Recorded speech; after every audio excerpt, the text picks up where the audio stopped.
So in this video, we're going to talk about the draft because free agency, let's face it, the Chargers weren't going to win the Super Bowl based on how they did in free agency. It's going to happen based on how they do in the draft. Like, for example, the Chargers, you look at their best players, they drafted them all. Justin Herbert, they drafted. Joe Alt, they drafted. Rashawn Slater, they drafted. Derwin James, they drafted. Like, these are the key guys. Lad McConkey was drafted. Mike Williams, who's back, was drafted. So the Chargers, they're going to have to figure this out in the draft. And what better opportunity to do so with going out there and adding in a big time weapon at the wide receiver position in Emeka Egbuka. I understand that Lad McConkey was a second round pick, but he never should have been. I was super high on McConkey. I thought it was laughable he even fell to the second round. The Chargers scooped him up and he became a young star for them. He absolutely torched the Texans in the playoffs. I mean, he went for 5,000 yards in that game. But why not go ahead and sort of double up on that and get Lad I don't know if Robin's the right way to phrase it, because Ibuka is certainly not a Robin. He's going to be a wide receiver one. But I like that for the Chargers is you have in the slot, the inside, McConkey with his route running ability. And then in the outside, you've got a great athlete, of course, in Ibuka. I think that's the perfect thing for the Chargers to do. Now, I understand people are going to disagree with me, and they have every right to. Maybe you guys want a lineman, interior lineman in the first round. That would be kind of insane to do that in the first round. I'd rather do that in the second or the third. But that's just where I'm at, is I want to help out Justin Herbert as much as possible. And the best way to do that is to go out and to get a weapon, right? Like, I understand offensive line. That's like the trenches is how you win Super Bowls. To go in and get another weapon, it's just going to open up the entire offense. And again, the Chargers did bring in Mekhi Becton to play right guard. Zion Johnson, I believe, is going to move to center. Correct me if I'm wrong. And then that leaves a spot at left guard. So, like, certainly Bradley Bozeman should not be starting, even though he was brought back, but it's more of a depth piece. Trey Pipkins, Jamari Salyer, absolutely not asking Justin Herbert to run for his life to that point. The first round, it's just the perfect spot for a receiver. The Chargers did take Johnson in the first round a couple of years ago, and that didn't work out. And then they went into the second round and got McConkey. But again, you're going to miss, right? But I don't think this will be a miss. And Egbuka, he's just the perfect fit for the Chargers because of his skill set.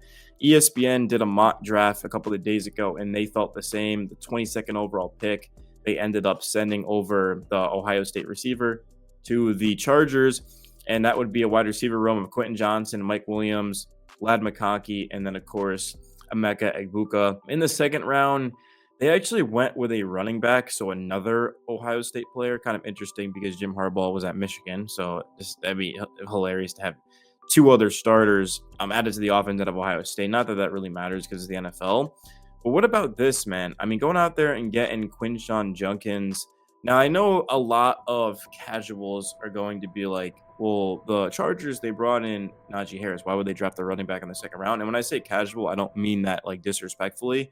Most people are casual football fans. Not everyone covers football for a living like I do. So, but you look at a couple years ago, the Detroit Lions, they went out there and what did they do? They signed, of course, David Montgomery, who was with the Bears, and then they drafted Jahmyr Gibbs. So usually it's just like that. But like, bro, I'm in baseball mode right now.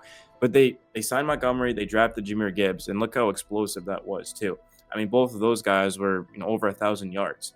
And they certainly bring different skill sets. And that's the same thing for Najee and Junkins. So all of a sudden, the Chargers, they've got an elite wide receiver and an elite running back, or at least in terms of athleticism and talent and skill, potential maybe even, if you want to put it that way. If those guys were on the Chargers last year, do they beat the Houston Texans?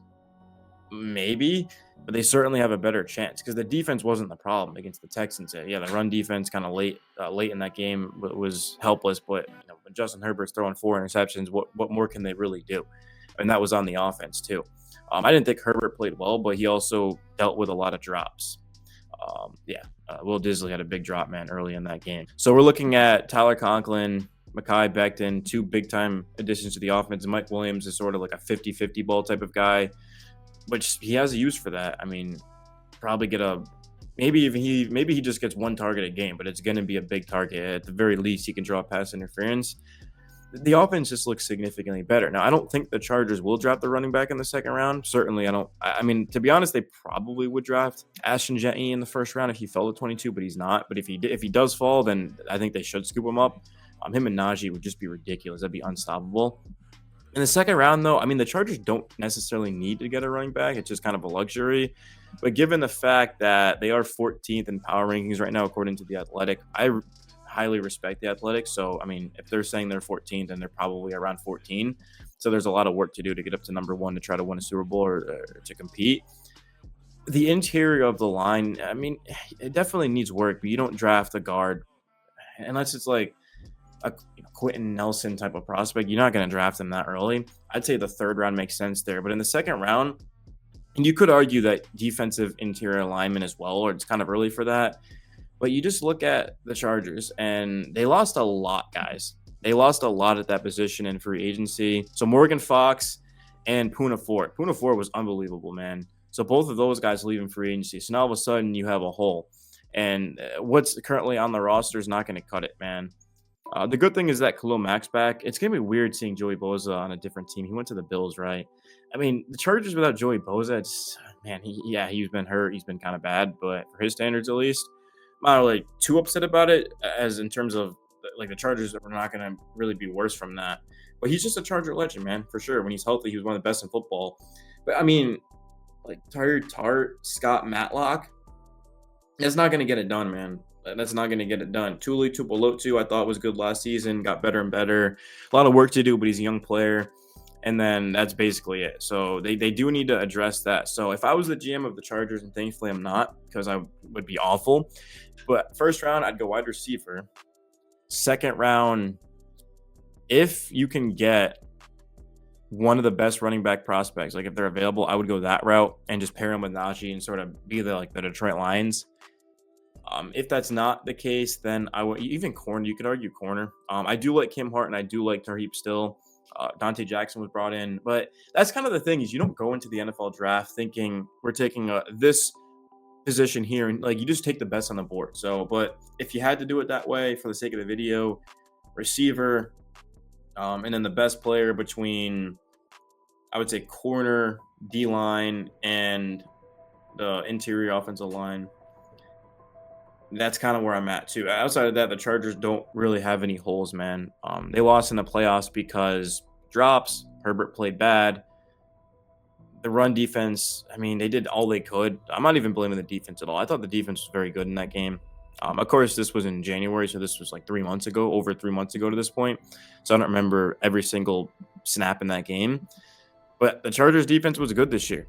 I mean, it really was. It was elite.